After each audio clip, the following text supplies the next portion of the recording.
Ketika kasus korupsi kuota haji bergulir sampai hari ini tanggal 15 Oktober 2025 belum ada pengumuman tersangka kasus kuota haji. Padahal jelas pemainnya. Kalau kita melihat dari segi hukum pidana jelas pemainnya. Kuota haji yang gratis dijual secara mahal dan secara pemerasan itu sudah tindak pidana. Bisa dikenakan delik pidana. Belum lagi pembagian yang tidak semestinya itu sudah jatuh itu seharusnya pidana. Tapi sampai hari ini belum ada keputusan siapa tersangkanya kasus korupsi kuota haji. Ya, belum ada itu. Ketika dipanggil, Gus Yakut dipanggil, Gus Fulan dipanggil, Gus ini yang dipanggil. Bahkan kakaknya Gus Yakut, Khalil Sakuf juga dipanggil. Setelah ada kasus Trans 7 versus Lirboyo, dia hadir teman-teman, buka suara.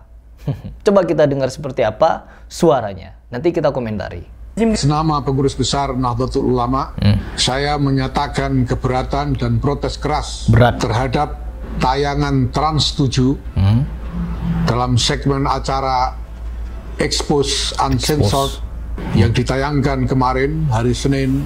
Isinya secara terang-terangan melecehkan, bahkan menghina pesantren, menghina tokoh-tokoh pesantren yang juga tokoh yang dimuliakan oleh Nahdlatul Ulama. Bukan hanya menciderai prinsip-prinsip jurnalisme yang benar, tetapi cenderung merupakan serangan terhadap harmoni dan ketentraman masyarakat. Kami menuntut agar Trans 7 dan Trans Corporation membuat langkah-langkah yang nyata untuk memperbaiki kerusakan yang sudah ditimbulkan. Kerusakan teman-teman. Oke, kita tahan dulu ya, kerusakan katanya. Sebenarnya ketika kita membahas seperti ini, ajaran-ajaran ngalap-ngalap berkah, ajaran-ajaran keramat, ajaran-ajaran mengabdi, ajaran-ajaran begini begitu. Di dalam Al-Quran dan hadis, Nabi Muhammad SAW telah mengajarkan bagaimana cara memuliakan guru, bagaimana cara memuliakan orang tua, bagaimana cara menyayangi yang muda, bagaimana cara bersosialisasi dengan sama manusia. Sudah lengkap Nabi Muhammad SAW ajarkan. Namun tak ada satupun ajaran Nabi Muhammad SAW yang membuat para sahabat, anak-anak para sahabat dan lain sebagainya untuk menghadap Nabi Muhammad SAW budak harus merangkak-rangkak, jalan ngesot, jalan tiarap, jalan bungkuk, dan jalan-jalan melata lainnya. Nggak ada. Rasul SAW tidak pernah mengajarkan itu. Kalau memang yang diangkat oleh Trans 7 itu adalah suatu penghinaan karena menganggap orang ketika memuliakan guru harus jalan merangkak. Kalau menurut saya pribadi itu bukan penghinaan, bukan pelecehan, tapi edukasi kepada umat bahwa di dalam kita memuliakan guru jangan seperti itu. Dan mungkin cara dari Trans 7 kurang elok, meskipun bagus untuk mengedukasi umat terbebas dari feodalisme.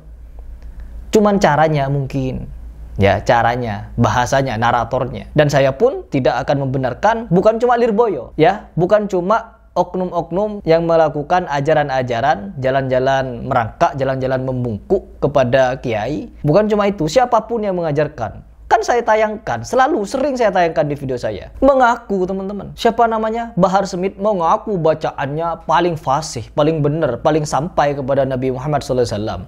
Ketika kita cek bacaannya, tapi ente nggak tahu kan? Nggak tahu ente. Bahwasanya Fatihah itu ana dapatkan dari guru ana. Guru ana dapatkan dari gurunya.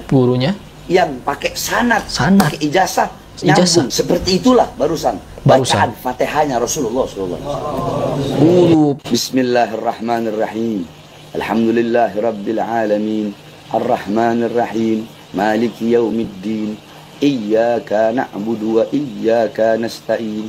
Ihdinas siratal mustaqim. Siratal ladzina an'amta 'alaihim ghairil maghdubi 'alaihim waladdallin. Apa ini? Hidup bagaimana nih? Pokoknya sanad mereka itu keilmuannya tembus kepada Nabi Muhammad SAW dan bacaannya sedemikian rupa. Ya saya tayangkan sekalian ajaran-ajaran feodalisme itu. Gufron dicium kakinya, istrinya dicium kakinya, Bahar dicium kakinya, si fulan itu masih beberapa, itu sedikit, itu secuil yang saya tayangkan. Sisanya membludak. Habib jalan, bekas kakinya dicium. Habib duduk, ketika Habibnya berdiri dari duduknya, dicium bekas pantatnya.